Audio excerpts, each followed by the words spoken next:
what it means. But then I think there's a translation there you can find. Okay. Jaya Radha Madhava Kunja Bihari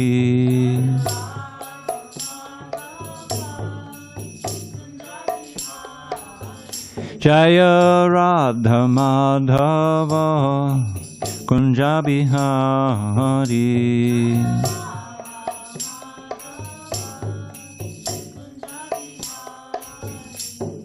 Gopi Janavallabha Girivaradhari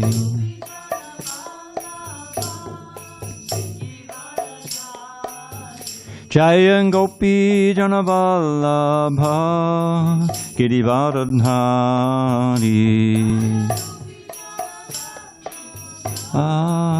Girivaradhari Yashodanandana Bhajajana Ranjana Yashodanandana Bhajajana Ranjana Yamuna Tiravanachari Yamuna Tiravanachari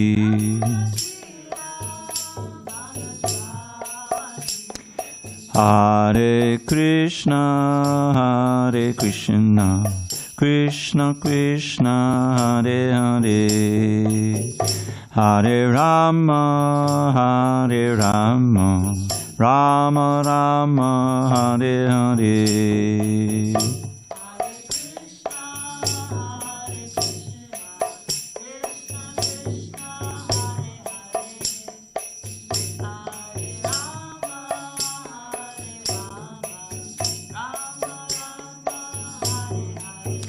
Hare Krishna, Krishna Krishna, Hare Hare, Hare Rama, Rama Rama, Hare Hare.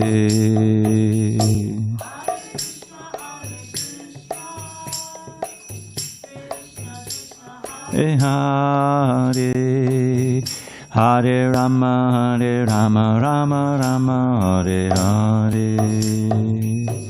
Hare Krishna, Krishna Krishna, Hare Hare, Hare Rama, Rama Rama, Hare Hare. Hare Krishna, Krishna Hare Rama, Rama. Jaya Radha Madhava Kunja Bihari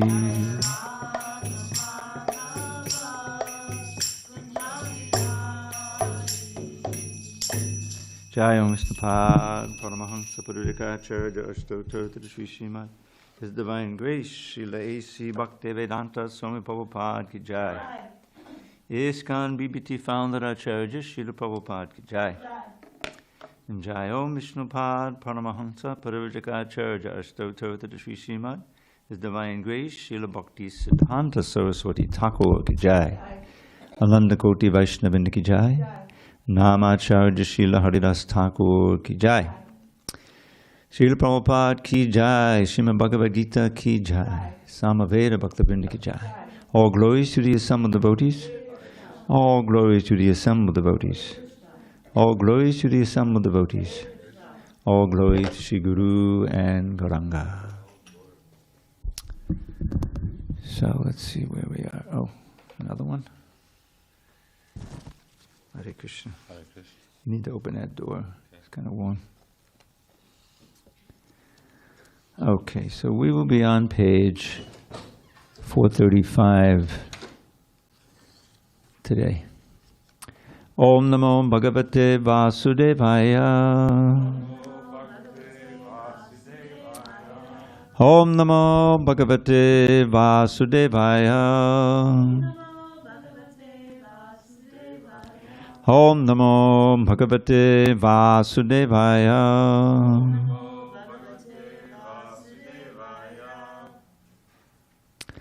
On this 12th day of August 2024 in San Diego, we're reading from Srimad Bhagavad Gita as it is, translation and commentary by His Divine Grace, A.C. Bhaktivedanta Swami Prabhupada.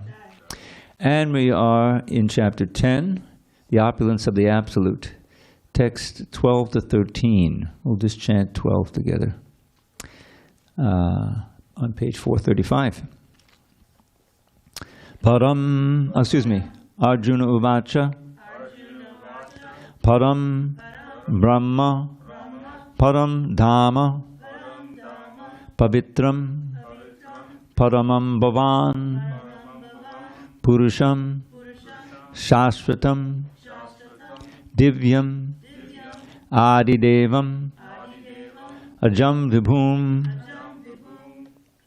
Arjuna Vacha Param Brahma Param Dhamma Pavitram Paramam Bhavan Purusham Shashvatam Divyam Adidevam Ajam Vibhum. Sorry. Arjuna Vacha Param Brahma Param Dhamma Pavitram Paramam Bhavan Purusham Shashvatam Divyam Adidevam Ajam Vibhum. Arjuna Vacha Param Brahma Param Dhamma Pavitram Paramam Bhavan Purusham Shashvatam Divyam Adidevam Ajam Vibhum. Chad. Arjuna Uvacha Param Brahma Param Dhamma Pavitram Paramam Bhavan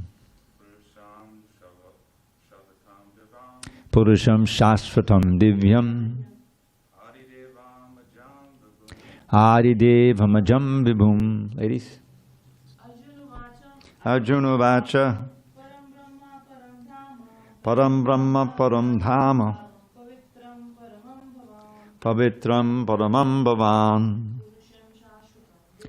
Purusham Shashvatam Divyam Adidevam Ajam Vibhum. Arjuna Vacha Param Brahma Param Dhamma Pavitram Paramam Bhavan Purusham Shashvatam Divyam Adidevam Ajam Vibhum. Arjuna Vacha Param Brahma Param Dhamma Pavitram Paramam Bhavan Purusham Shashvatam Divyam Adidevam Ajam Vibhum. Anyone online? Okay. Arjuna Uvacha Arjuna Vacha Param Brahma Param Dhamma Param Brahma Param Dhamma Pavitram Paramam Bhavan Pavitram Paramam Bhavan Purusham Shashvatam Divyam Purusham Shashvatam Divyam Adidevam Ajam Vibhum. Adidevam Ajam Vibhum. So I'll just read the second one and we'll read the word by word meanings in the translation. Ahus tvam shayaksa vedevashir naradastata asito devalo vyasa swayam chaiva bravishi me.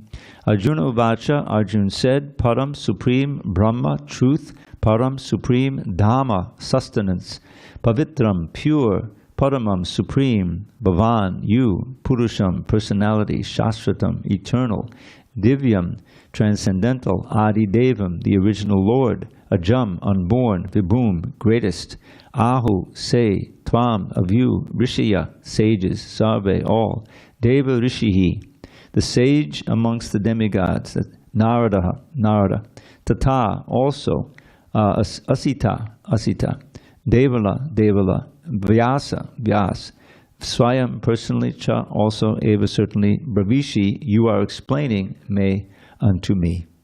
Translation. Arjuna said, you are the Supreme Personality of Godhead, the ultimate abode, the purest, the absolute truth. You are the eternal, transcendental, original person, the unborn, the greatest. All the great sages such as Nārada, Asita, Devala and Vyāsa confirm this truth about you, and now you yourself are declaring it to me. Srila Prabhupada's purport. In these two verses, the Supreme Lord gives a chance to the Mayavadi philosopher. For here it is clear that the Supreme is different from the individual soul. Arjuna, after hearing the essential 4 verses of the Bhagavad Gita in this chapter, became completely free from all doubts and accepted Krishna as the Supreme Personality of Godhead. He, Arjuna, at once boldly declares, you are Param Brahma, the Supreme Personality of Godhead, close quote. And previously, Krishna stated that he is the originator of everything and everyone. Every demigod and every human being is dependent on him. Men and demigods, out of ignorance, think that they are absolute and independent of the Supreme Personality of Godhead. That ignorance is removed perfectly by the discharge of devotional service. This has already been explained in the previous verse by the Lord. Now, by His grace, Arjuna is accepting him as the supreme truth in concordance with the Vedic injunction. It is not that because Krishna is Arjuna's intimate friend, Arjuna is flattering him by calling him the Supreme Personality of Godhead, the Absolute Truth. Whatever Arjuna says in these 2 verses is confirmed by Vedic truth. Vedic injunctions affirm that only one who takes to devotional service to the Supreme Lord can understand him, whereas others cannot. Each and every word of this verse spoken by Arjuna is confirmed by Vedic injunctions. In the Kena Upanishad, it is stated that the Supreme Brahman is the rest for everything. Everything rests on him. And Krishna has already explained that everything is resting on him.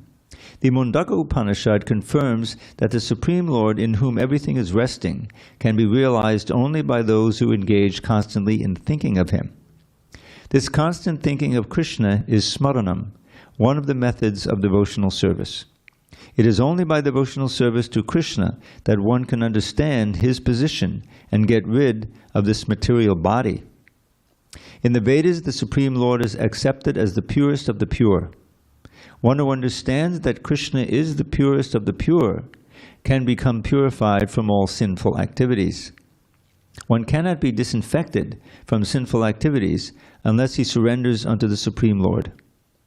Arjuna's acceptance of Krishna as the Supreme Pure complies with the injunctions of Vedic literature. This is confirmed by great personalities of whom Nārada is the chief. Krishna is the Supreme Personality of Godhead, and one should always meditate upon him and enjoy one's transcendental relationship with him. He is the supreme existence. He is free from bodily needs and from birth and death. Not only does Arjuna confirm this, but Krishna is thus described in the Puranas, histories, and all other Vedic literatures. And the Supreme Lord himself also says in the 4th chapter, although I am unborn, I appear on this earth to establish religious principles. Close quote. He is the supreme origin. He has no cause, for he is the cause of all causes, and everything is emanating from him. This perfect knowledge can be had by the grace of the Supreme Lord. Here, Arjuna expresses himself through the grace of Krishna. If we want to understand the Bhagavad Gita, we should accept the statements in these 2 verses. This is called the Parampara system. Acceptance of the disciplic succession. Unless one is in the disciplic succession, he cannot understand the Bhagavad Gita. It is not possible by so-called academic education. Unfortunately, those proud of their academic education, despite so much evidence in Vedic literatures, stick to their obstinate conviction that Krishna is an ordinary person. Om jnana timirandasya jnanandana shalakaya chakshur unmilatam mena tasmai shri gurave namaha. I was born in the darkest of ignorance, but my spiritual master opened my eyes with the torchlight of knowledge. I offer my humble obeisance unto him and all members of Sri Parampara, the disciplic succession. So, we have just finished reading the 4 essential verses of the Bhagavad Gita, as Prabhupada mentions in this purport. And it's worth reviewing those since they're so important. So I'm just going to read the translation of 8, 9, 10, and 11. Text number 8. Krishna says, I am the source of all spiritual and material worlds. Everything emanates from me. The wise, who perfectly know this, engage in my devotional service and worship me with all their hearts. And how they do so in text number 9. The thoughts of my pure devotees dwell in me. Their lives are fully devoted to my service, and they derive great satisfaction and bliss from always enlightening one another and conversing about me. To those who are constantly devoted to serving me with love, I give the understanding by which they can come to me. To show them special mercy, I, dwelling in their hearts, destroy with the shining lamp of knowledge the darkness born of ignorance. Now, why are these verses said to be the essence of the Bhagavad Gita? Well, the first verse answers a very important question that is posed in a book called the Vedanta Sutra. Vedanta Sutra is, Vedanta means the end of knowledge, the supreme knowledge. Veda means knowledge, and Anta means end. And it's not an accident that Srila Prabhupada's name is Bhakti Vedanta, Bhaktivedanta Swami. He was given that name. And what does that imply? It means that one who understands that the ultimate knowledge culminates in bhakti. What is this bhakti? Bhakti is what Prabhupada he refers to devotional service to the Lord, loving devotional service. And this is presumes that one knows something about the Lord and that one knows how to develop that sense of devotion to the Lord. And that's what is taught in this Krishna consciousness movement. The word bhakti means reciprocation. It's not that it's a one-way street, that we love the Lord and that's it. It's that if you love the Lord, you feel the love coming back. That's the whole idea. And in a book that is said to be the graduate or postgraduate version of the Bhagavad Gita, called the Srimad Bhagavatam, there are accounts of Krishna's activities when he appeared on this earth, a mere 5,000 years ago. Now, why I say a mere 5,000 years? Because this earth lasts for literally billions of years. The scientists will tell you that, right? That we have fossils, you dig down and you'll find things billions of years old. So when you're dealing with that time frame and even longer, 5,000 years is not that far back, comparatively speaking. So you may have noticed that many of the devotees are chanting these verses. These are all Sanskrit verses. And we understand the very word Bhagavad Gita means the song of God. That Krishna spoke these verses on this battlefield of Kurukshetra 5,000 years ago, and they were recorded and they've come down to us. And so in the Vedanta Sutra, which is this culmination of knowledge, sutras are little aphorisms. And the first aphorism is, Atato Brahma Jigyasa. Notice how short it is. It obviously needs explanation. So, Atato means now, therefore. How do you start a book with the word therefore? Well, it's understood that it's a culmination of a whole lot of other books, you see. This being one of them, Mahabharata and the Puranas, histories, but they're all written in Sanskrit, very authoritative. So this book is saying, now, therefore, having become a human being and being capable of this kind of inquiry, one should inquire into Brahman. What is this Brahman? That's defined in the second sutra. Janmad yasya yataha.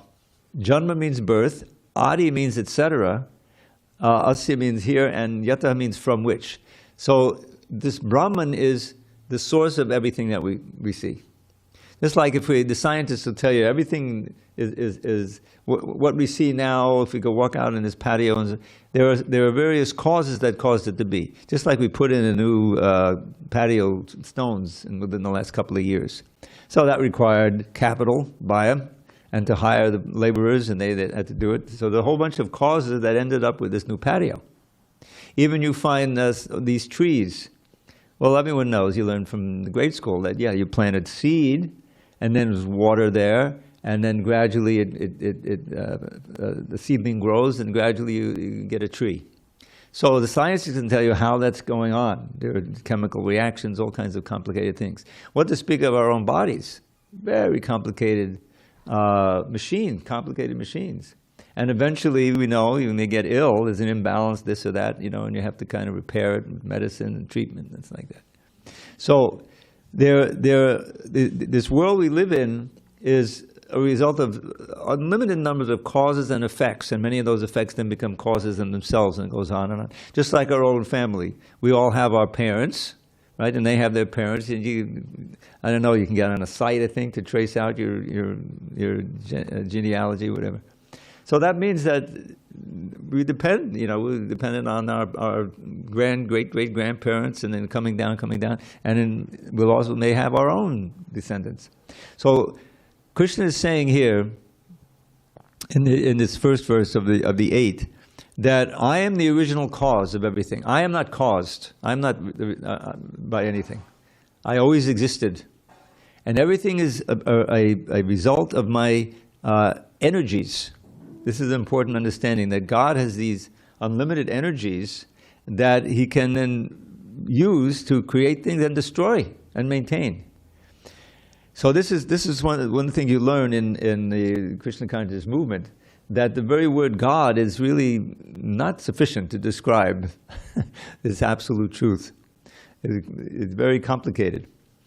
But the basic principle here is Krishna, Aham Sarvasya, I am the source of all spiritual and material worlds.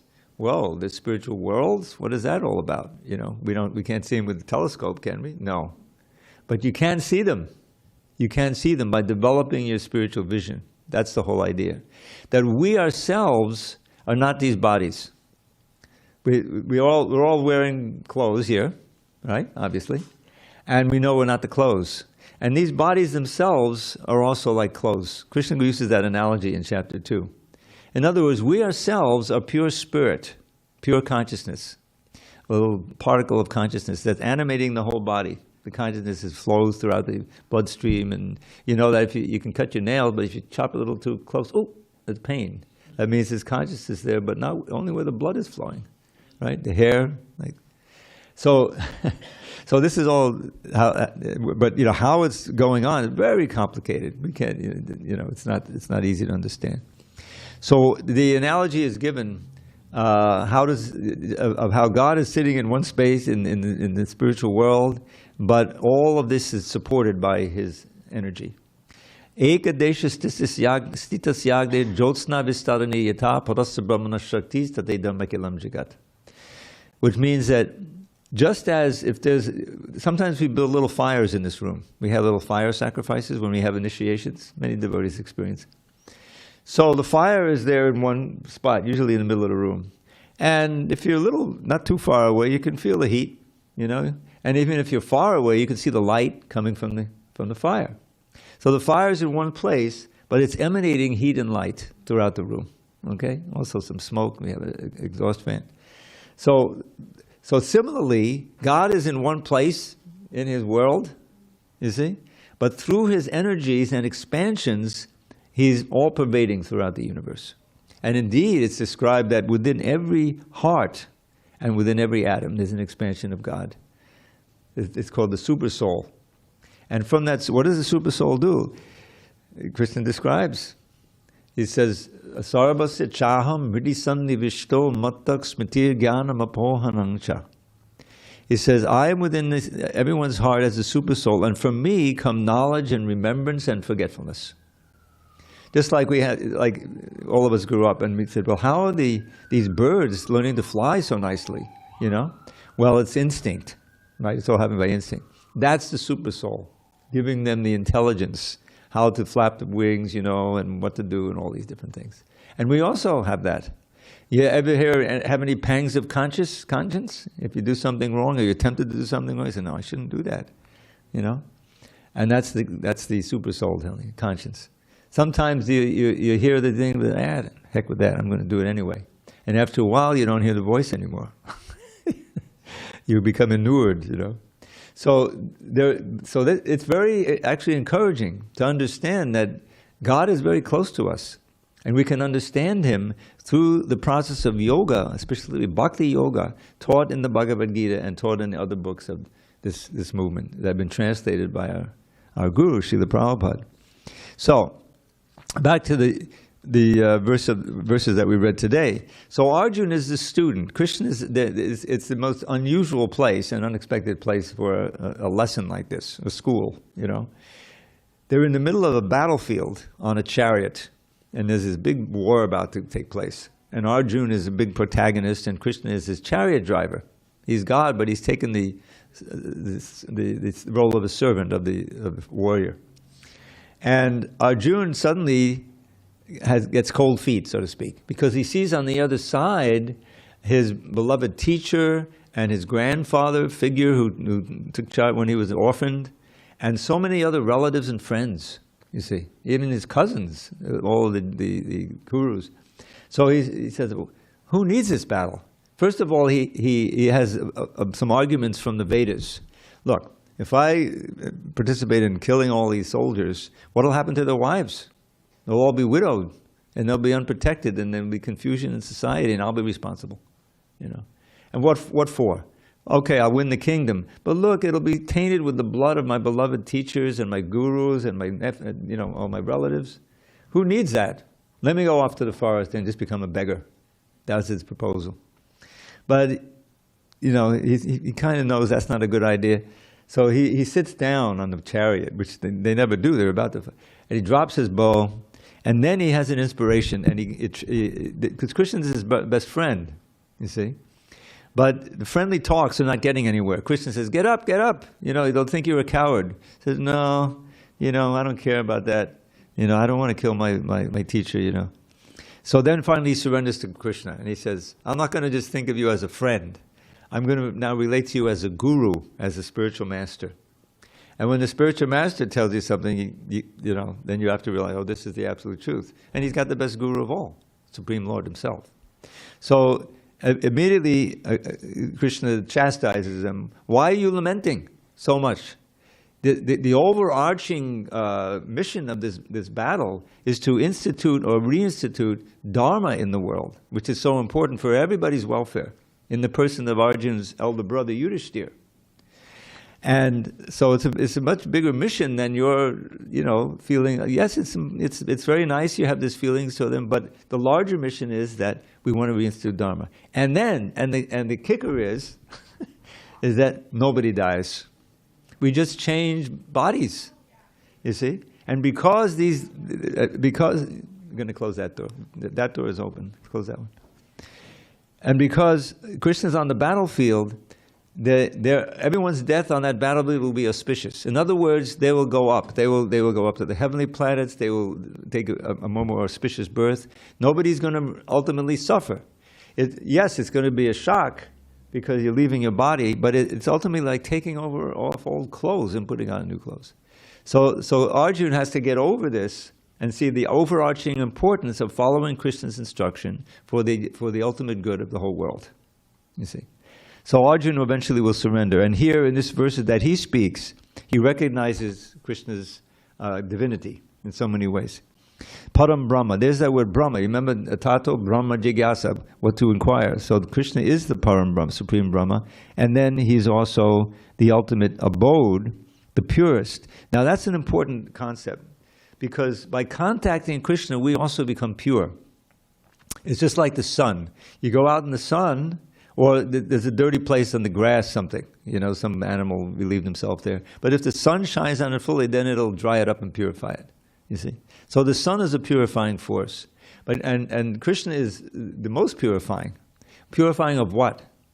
Purifying of us of our ignorance, of our material desires, which keep us tied to this material world. See, the dynamic is that each soul, we travel. We travel through so many bodies, and we come to one for a while, we stay in it, and then we go on to the next one, and we evolve. The bodies are evolving. They're already there, like apartments. But you're going through different apartments, and finally you come to the San Diego condominium, after going to... But you can't stay there either. You have to leave there eventually too. So each body is temporary, but the soul is eternal. And according to the activities we perform and the consciousness we develop in human life, we are determining our destiny. Yes, this is the science of transmigration of the soul. And Krishna confirms it right at the beginning. And there is quite a bit of empirical evidence too. I remember when I worked on, by the way, many of you may not know that we have a bi-monthly magazine called Back to Godhead. You ever hear of it? You didn't know that? I used to, this Prabhupada once said when there were hardly any books, but he wanted this magazine printed. And the devotees would go out with the magazines. He said, this is the backbone of the movement. They're going out with the magazine. Now we've evolved. We have all these books, but the magazine is in the back. But it's a really good magazine. I have, many, many editions going all the way back. It's in the 70s. So, what is this back to Godhead? What is it? Where did that come from? That phrase. So that is the ultimate mission of the soul. Is that we all came from and belong in the spiritual world, the kingdom of God, if you will, as it's known. What is that like? Well, how do we find out? You can't send a rocket up there. How are you going to find it? You have to hear Krishna describing it. He describes it a little bit in this book, but in another book we have, the Srimad Bhagavatam, which is a graduate or postgraduate version of this, there are much more detailed description. I'll give you just two verses, about describing this kingdom of God. They're a little bit long, but it's the real beauty to the Sanskrit I think you appreciate. It goes, Shriya Kanta Kanta Padamapurusha Kalpatadavo Dhrumam Bhumis Chindam Anaganamahi Toyamamatam Kataganam Natyam Gamanam Apivangshi Priyasaki Chadanandam Joti Padamabitadasvajamampicha Sayatra Chirabdi Sravadi Surabhimjast Sumahan Nimesadhakyova Vajati Nihiyata Pisamayak Bhaje Shvetadvipam Tamahamiha Goloka Mityam Vinandaste Santa Chili Vinandachara Katipaye. So everyone get that? You understand what it means? All right. So it begins Shriya Kanta. So this is like the goddess of fortune. In other words, beauty personified, okay? Eternal life. She's the eternal loving consort of the Supreme Lord. And Shriya Kanta Param is the Supreme Person. Param Brahma, Param Dhamma, Purusham Param. Purusham is Krishna. Parama Purusha. And then what are the trees like?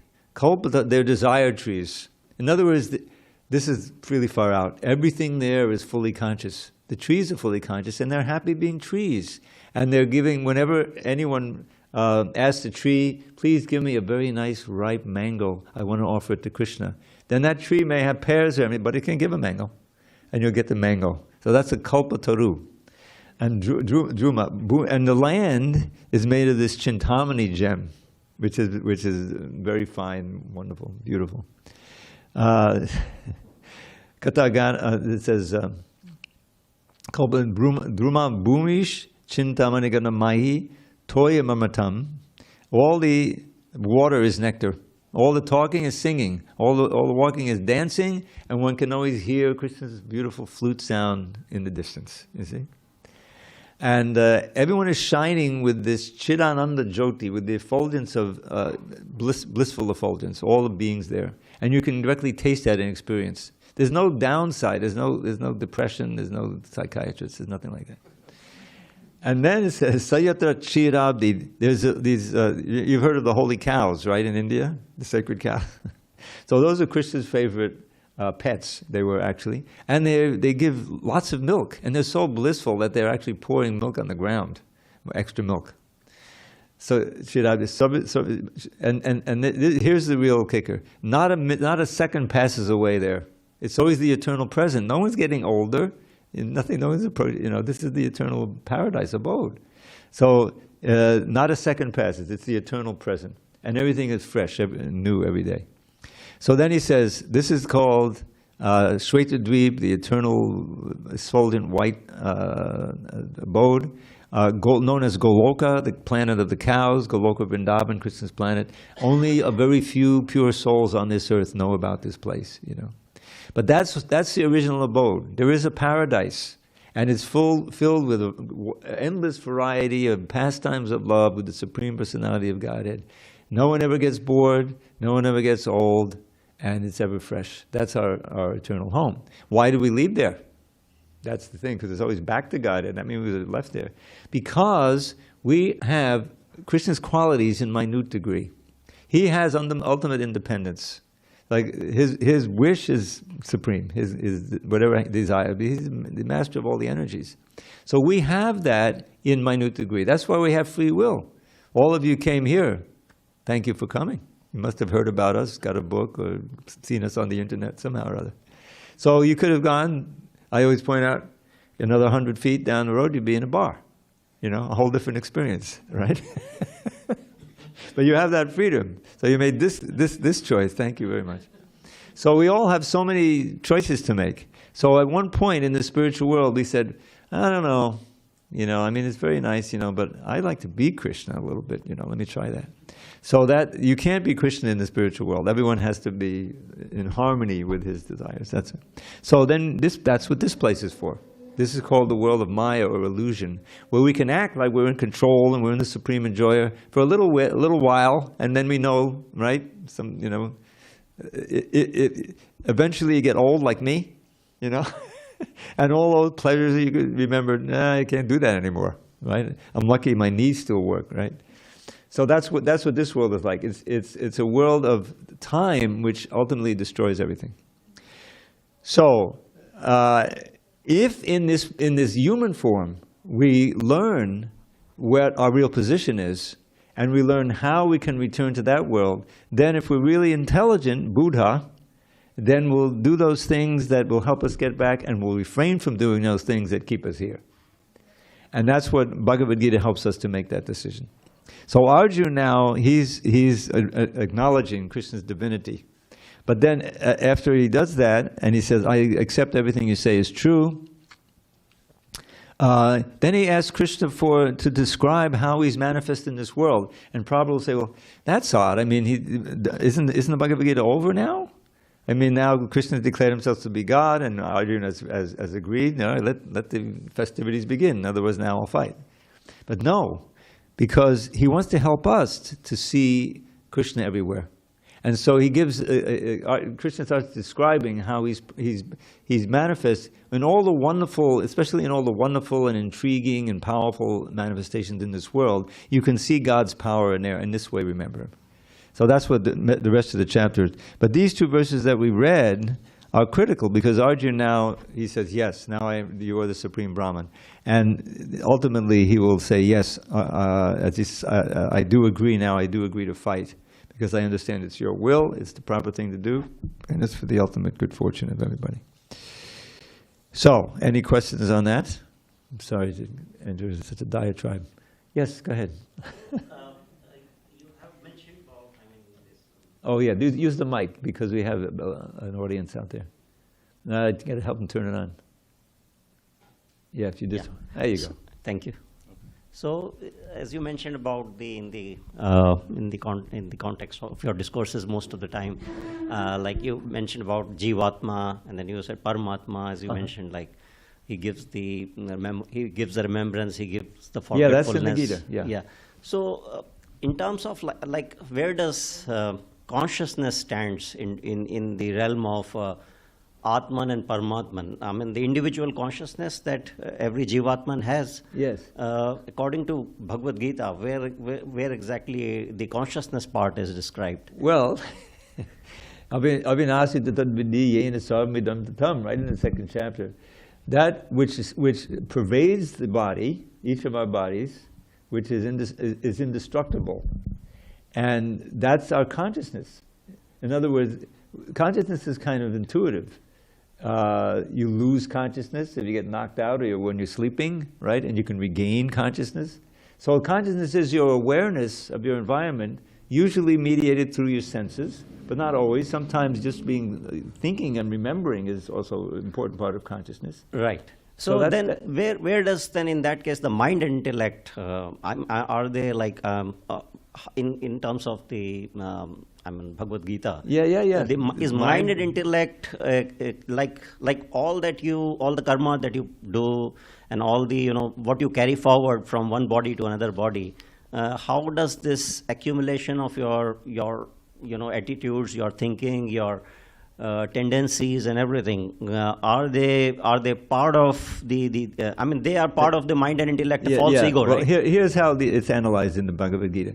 In the 7th chapter, we learned there are certain material energies that make up our Para and environment. aparasha. That make up our environment. They're not alien to us. They're just listed. Solid matter, right? Our own bodies have some bones and everything.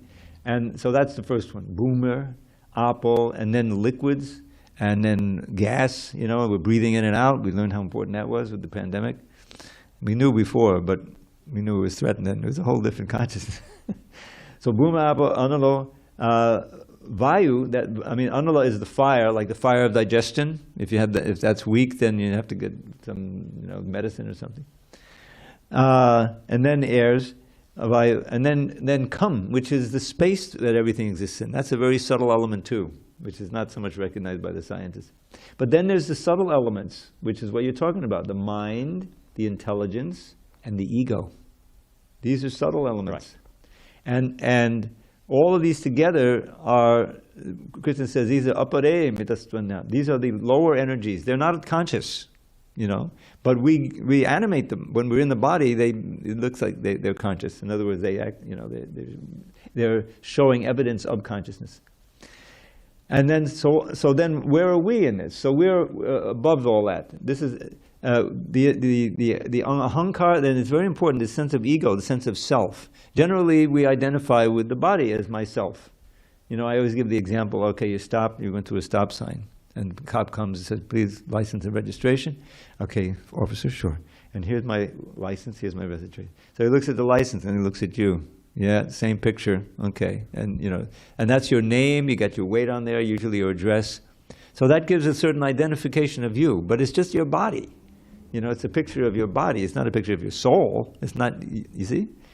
So this is and all of this, we are encouraged by our environment in this material world to identify with the body, and a certain race, certain gender, certain age, certain all of these things. But they're all designations that eventually will change. You see, when we leave the body. So the real question is, what determines our destiny? You see, only in human life can we think about these things. The animals don't know any of this. They're just working on instinct. Basically direct from the super soul. And they live there for a little while in the body, then they die and they go on up. There's no karma for the lower animals. Karma means you have a responsibility and you have a choice to make to do this or do that. That's in the human form. On what criteria? You could act on the animalistic. Well, this feels good. Let's do it. I went through this hippie era. I'm kind of old, in the 60s. If it feels good, do it. Yeah, that's a sure formula for going down into the animal species, because that's what they do. Right? No, if it feels good, really, what's the result? Sometimes, like in Krishna consciousness, you say, no, you can't, stop that criteria. The criteria is what's good for my spiritual advancement. Okay, Yeah, you see what I'm saying? yeah, So that's all part of the intelligence. Right. Intelligence means you're weighing things, you're discriminating. This may be good. This may be good. This is great. This is great. 2 words: shreyas and preyas. Preyas is what is immediately pleasurable. You see that in the animals and little kids. Oh, this tastes good. Put it in your mouth. And whatever seems to be pleasurable immediately, you do it. So, but then when you grow old a little, and the parents especially, no, now you're 5 years old, now you got to go to school. What's that? You mean I can't play anymore all day? Prabhupada himself, when he was a kid, he related to, if it wasn't for his mother, he would have never gone to school, because his father would always pamper him, His mother actually, he was very stubborn. No, I'm not going to school. And so his mother had to hire someone who would drag him. But he became a very good student, So the point is that what is that activity that we can do for our ultimate happiness? You know, that is the ultimate shreyas. This Arjuna asked that question. Yak shreyaksyan nishchitam bruhitanmai. Please tell me, Krishna, for certain, that from which I wish I can get the ultimate good. So that's a function of the intelligence. You see, the weighing back and forth, not just obeying the demands of the senses or even the mind. And so in the third chapter at the end, a very instructive portion, Arjuna asks, what is it that, you know, because we can all relate to, what is it that gets us to do things that we know are bad for us? You know, we may know, but I don't care. I just want to enjoy, you know, I want to smoke this, do this, whatever, you know. Against the intelligence. So there's a war kind of with the mind and the senses and the intelligence. The intelligence can be strengthened by good association, by reading these things, and by the practice of chanting the holy name. This mantra helps you at the spiritual strength to control the lower self with the higher self. That's the thing. Otherwise, you know, you may think, well, okay, now I'm gonna become a vegan, and I'm not going to do that anymore, and I'm not going to take that. All right, that's good. You may come to the mode, some of the mode of goodness, you know, but the mode of goodness isn't good enough.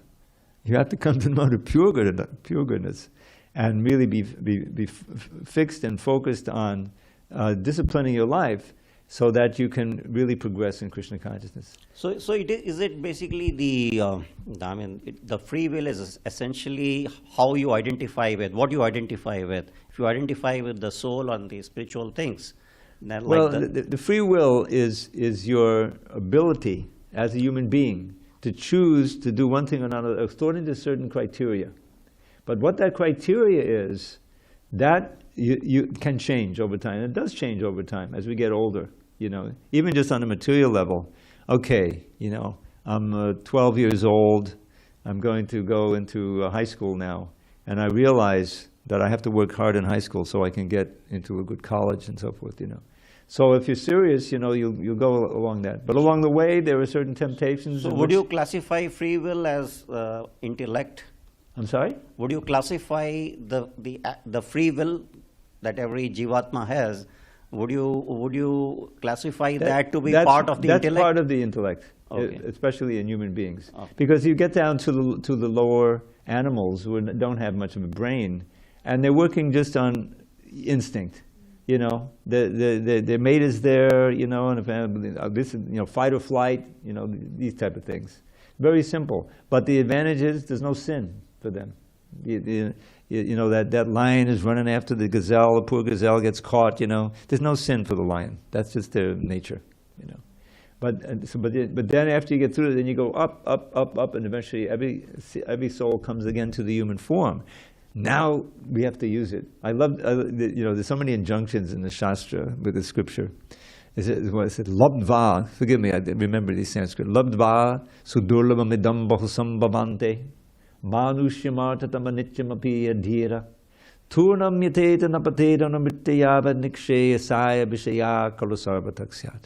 You have attained the very rare form of human life called a human being. Labdva sudurlabam, difficult to attain, very rare. Idam bahusam bhavante, after many, many births. Manusham is the same word, human, man. Artadam, key phrase. It means in this form alone can you actually achieve the ultimate goal, arta, of life. But like all other forms, it's temporary. So then the next word is turnam.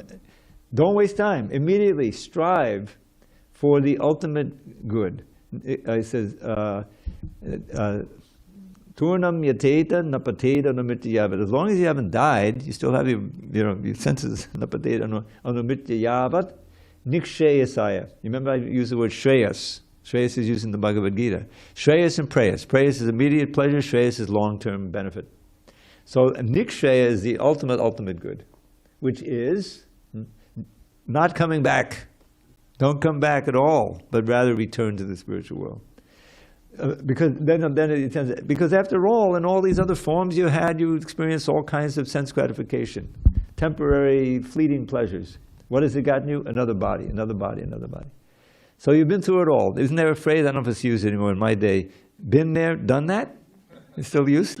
Huh? Got the t-shirt. Been there, done that, and got the t-shirt. Oh, okay. So in other words, we've been through all these other situations, and we've enjoyed, and we've suffered, and then here we are, still in human, physical form. So strive for the, and in order to strive, you have to have the knowledge, how to strive, what to do, and that's where the real intellect comes in, getting the knowledge, applying it, and changing your destiny that way. And that's what Krishna consciousness is all about. It's a very serious business, actually. But there's a wonderful loophole, if you will, in this age, and that is this mantra. It's not exactly a loophole, but it's a feasible process that we can perform that actually can help us to traverse this path back to Godhead. And that's this Hare Krishna mantra. Hare Krishna, Krishna Krishna, Hare Hare, Hare Rama, Rama Rama, Hare Hare. Just like, it's, need I mention it? It's the political season. Has it ever ended since the last election? Anyway. And there's campaigns going on. What do they get? They get some mantras, right? We won't go back. No going back, right? Something like that. And that's kind of, people can relate to it, and it creates it. So that's a material thing. But this mantra it's called the Maha Mantra, means the great mantra. There's many other mantras. And there's many other mantras you can chant for different purposes. There's also a dark side to this, Tantra, where you can chant mantras for the death of your enemies and all kinds of things. But this one is nothing like that. This is purely names of God. The word Krishna means all attractive. It means all attractive and full of bliss, actually. And the word Hare is personified, actually, love for God in the form of Radharani, Hare. And Rama means an endless ocean of ever-increasing bliss. This is the Lord. And if we chant this mantra regularly, and those of us who are initiated and living in a temple or whatever, we have to take a vow to our spiritual master. Yes, I will chant 16 rounds a day. It takes about 2 hours. Hare Krishna, imagine I have beads in my hand, a rosary. Hare Krishna, Krishna Krishna, Hare Hare. Hare Rama, Rama Rama, Hare Hare. Hare Krishna, Krishna Krishna, Hare Hare. And the whole idea is to really focus the mind on that sound. And when you do that, it creates such a peaceful and blissful heart, isn't it? It transforms. And then there's also the singing and dancing, that Lord Chaitanya gave Krishna. So Prabhupada would respond and say, it's a science. If you take it up and you practice it properly, you'll always get the just like if you mix the oxygen and hydrogen correctly, the water will come automatically. So that's the best I can do in that. I'd like to end with a little poem, because that's my signature. So here's one that's a little motto. It kind of encapsulates the Hare Krishna movement. So, I'm an editor. So every space, body dies. Every body dies, nobody dies. Wake up, and open your eyes. You're not that body, you're a pure spirit soul. Chant the holy name and attain life's goal. Simple. And then this one, there's so many ways of, the glorifications of Krishna. But there's this one poet, Sanskrit poet, he lived actually before Lord Chaitanya 1,000 years ago. His name was Bilvamangal Thakur.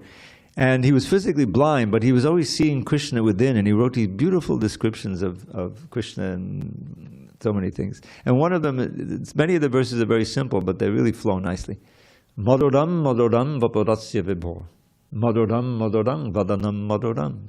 Madugandhi madusmitame tadaho. Maduram, maduram, maduram, maduram. Sweet, sweet is my dear Lord's form. Which I hope you can stay at least for the opening of the curtains. You've seen the deity? Sweet, sweet is my dear Lord's form. Sweet is still his face, so fair. But his honey-scented gentle smile is sweet beyond compare. And that's what the name Krishna means, all attractive in every way. And if we can simply think of him, become attracted to him, then our life will be successful.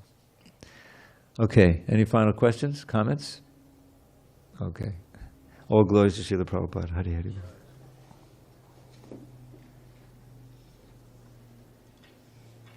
Oh, and I'll be remiss. I don't know if you know that in, what is it? I think this Friday is the appearance day. No, next Monday is the appearance day of Balaram. And 2 Mondays from now is Janmashtami, Krishna's birthday. This whole temple will be filled with hundreds of people, and we go on until midnight, and we have a big kirtan and a feast, and you're all invited. It's free. So if you get here in the evening, any time between 6 and 10, you'll find a wonderful festival going on. Krishna's birthday.